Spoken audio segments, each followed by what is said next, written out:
In this video, we're going to look at 5-figure summaries, quartiles and drawing box plots for National 5 applications of maths. So in the video, we're going to start off by looking at each measure, each term, describing what they are and how we calculate them, and then we're going to take a look at drawing some box plots using that, and then finally we'll finish off by looking at a exam style question. First of all, we're going to take a look at quartiles. So quartiles, hence the name, they split data up into 4 sections where each section contains 25% of the data. There's a middle, upper and a lower quartile. So for example, say I had 10 terms of data and I'm just going to represent that. We'll go for 8, sorry. If I've got 8 values for data. Okay, and if I was to split that up into 4 sections, I draw a line here that would split it up into 50% on one side and 50% on the other. And then if I put a line here, that would mean I've got 25% here and 25% here. And then if I do likewise up the top, I'd have 25% in each section. And each of these lines essentially represent the quartile values that we are taking. So to find the 3 quartile values, there are 3 steps. The first thing we do is we find the median of all the values. So the median is obviously something that you should hopefully be aware of. It's the number in the middle when all values are put in order. So that was finding this value here. That's the median, sometimes known as Q2. Step 2 is to find the median of the lower half, that's Q1. So that's what we found when we drew this line here to create the bottom 25%. Again, that's known as Q1 sometimes. And then lastly, you would find the median of the upper half, Q3, quartile 3. So that's what we found here. So that's the upper quartile, also known as Q3. So that's how we find quartile values. So let's take a look at this example. Let's find the median and the upper and lower quartiles for the data below. So the median is just Q2, remember. Q1 and Q3 are the upper and lower quartiles. So the first thing we need to do is make sure that we put these numbers in order from lowest to highest. So we will start with 8. We've got 2 number 9s. We've got an 11 which comes after that. We've got 4 number 12s.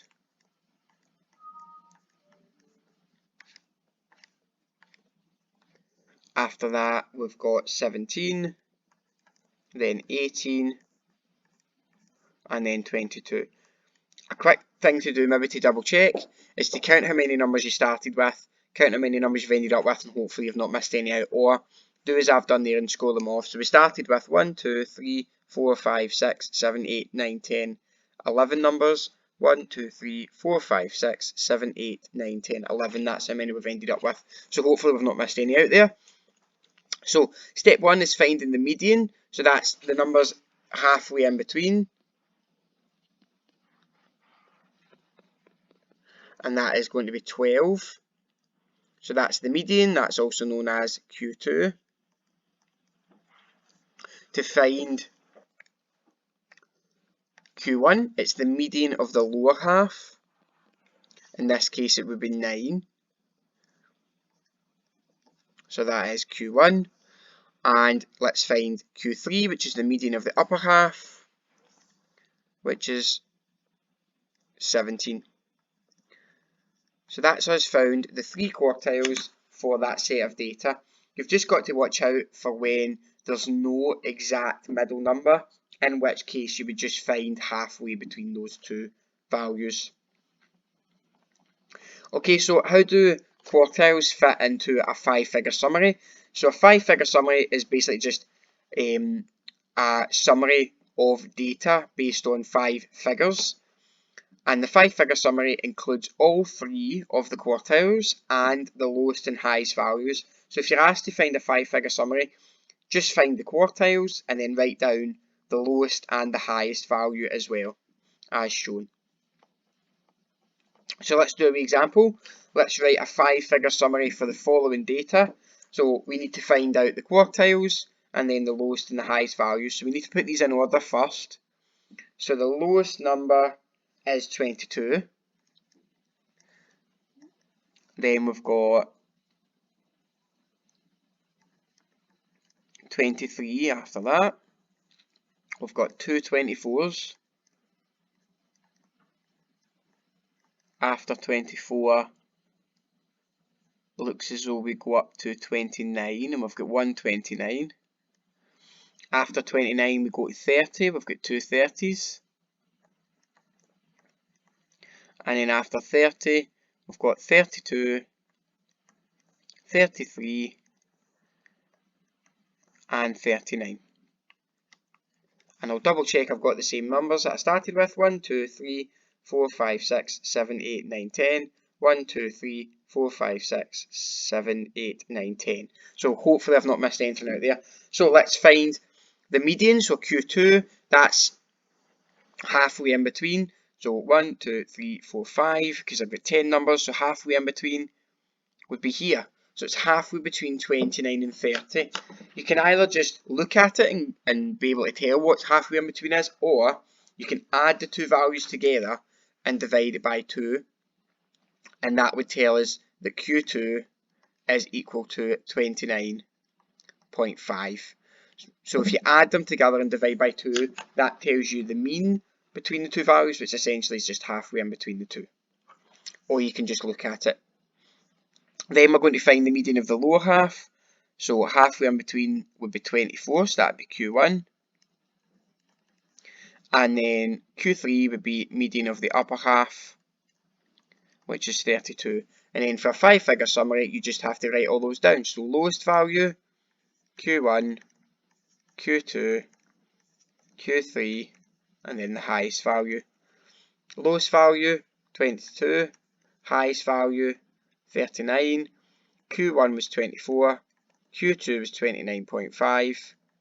And Q3 was 32. And that's us done a 5-figure summary. All it is a summary of the data involving these 5 figures. That is all. The main calculation really is working out the quartiles. Next up is looking at interquartile range. So just like range itself, which is highest take away lowest, the interquartile range, IQR, is the range between the highest quartile Q3 and the lowest quartile Q1. So it's simply Q3 minus Q1. That's how we work out the interquartile range.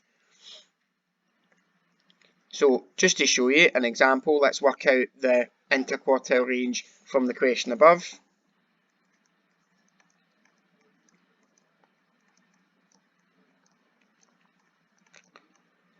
We've got a 5-figure summary from above, and we worked out Q3 was 32 and Q1 was 24. So the interquartile range is just 32 minus 24, and that is 8. Now the interquartile range, just like range itself, is a measure of spread or consistency.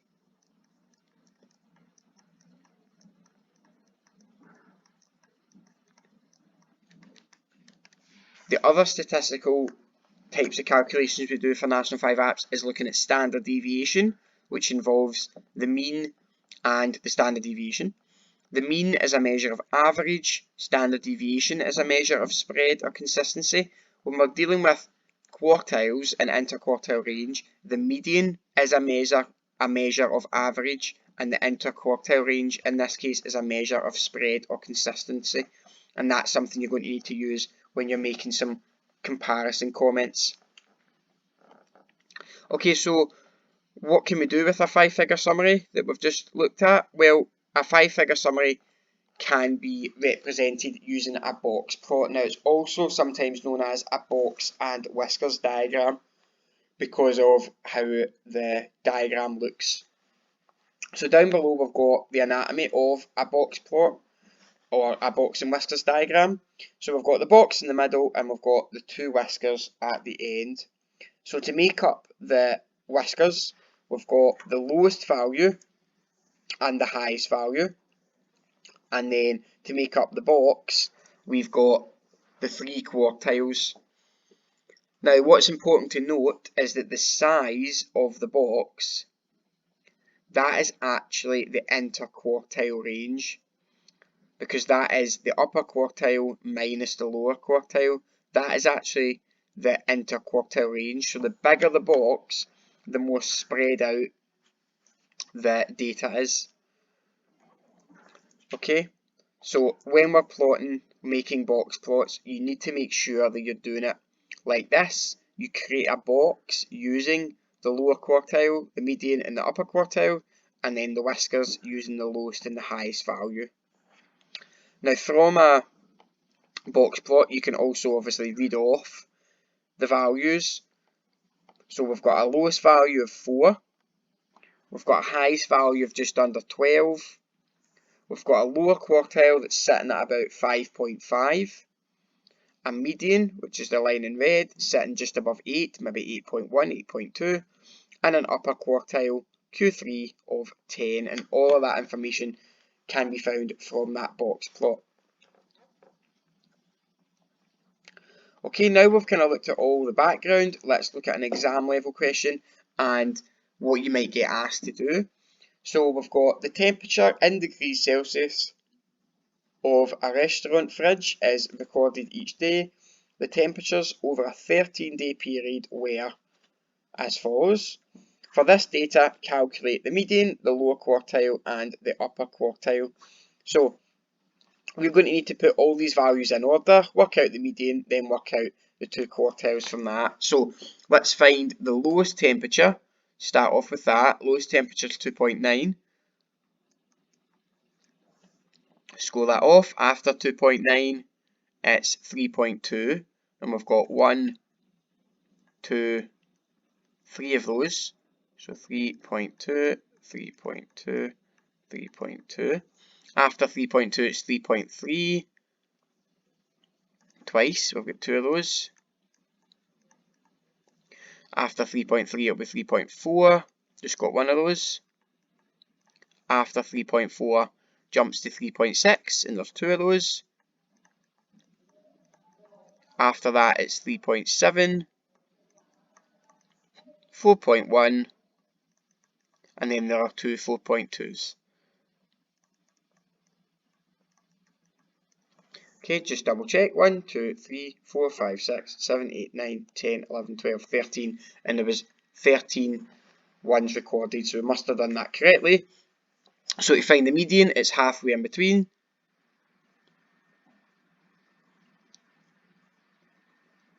So it's 3.4, that's directly halfway in between. That's what Q2 is, that's the median.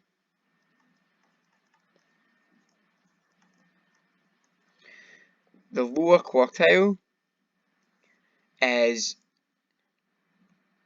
halfway in between 3.2 and 3.2, which is just 3.2, so Q1 is 3.2, sorry. And then the upper quartile is halfway in between 3.7 and 4.1, which is 3.9.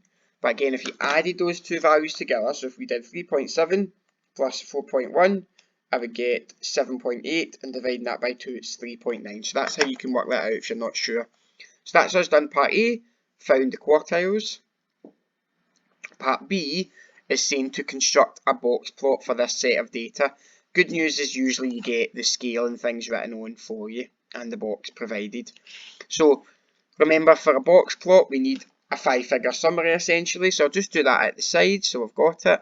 The lowest value was 2.9, Q1 was 3.2, Q2 was 3.4, Q3 was 3.9, and Q4, sorry, the highest value was 4.2, getting carried away there with the Qs.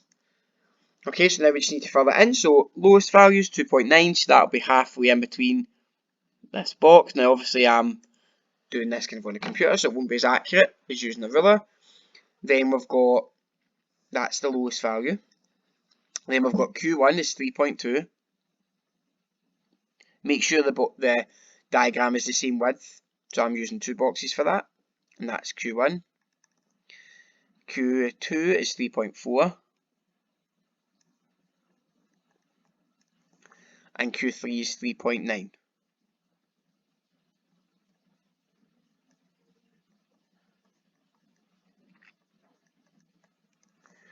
Okay, make sure we're joining those up as best we can. And then the highest value, 4.2, is over here. Okay, so that's us drawing that box plot, and that's the highest value. So that's us showing how we can maybe get asked a box plot question in an exam. And then lastly, penultimate question here, we've got calculate the interquartile range. So you can do that as I say, the interquartile range is the size of the box, but it's also just Q3 minus Q1.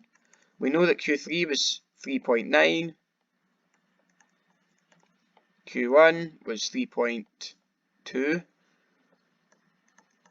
so the interquartile range is 0.7. And for part D, it says this is the comparison style question that you'll be used to from standard deviation. It says the temperatures of a cafe fridge were also recorded for the same 13-day period. The interquartile range of these temperatures was 0.9 degrees Celsius. Make one valid comment comparing the temperatures of these two fridges. So we're told information about the interquartile range. Now remember, the interquartile range measures spread or consistency. So we need to make a comment based on the interquartile range. The higher the interquartile range, the more spread out or less consistent values are. So for the cafe fridge, it's 0.9 versus 0.7 for the restaurant.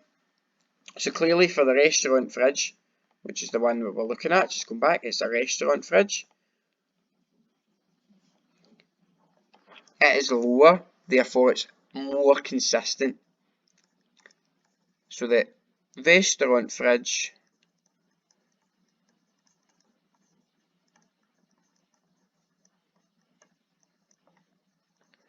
temperatures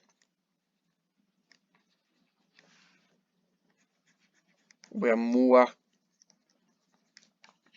consistent than the cafe fridge. That's all you need to write for your wee comment. Now obviously that's because it's 0.7 and that's less than 0.9. That's why we're getting that, because the interquartile range is less, so that means that it's more consistent than the other. Okay, so that's the end of this video looking at 5-figure summaries, quartiles and box plots, and that goes hand in hand with standard deviation, which is the other type of statistical measure that you look at for National 5 applications.